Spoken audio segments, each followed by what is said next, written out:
I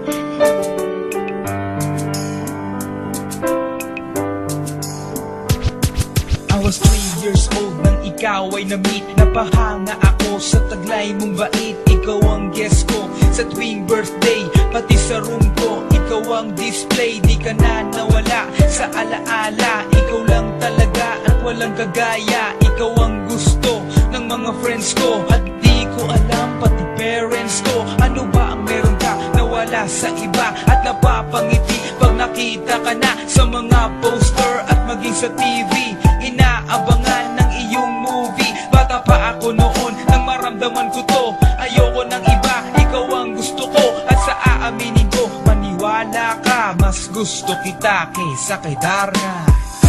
You were always gonna be my love. It's so hard.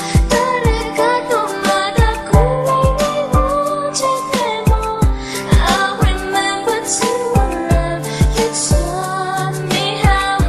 You were always gonna be the one. 희망과 바다 가마시와 무서워 하다시였나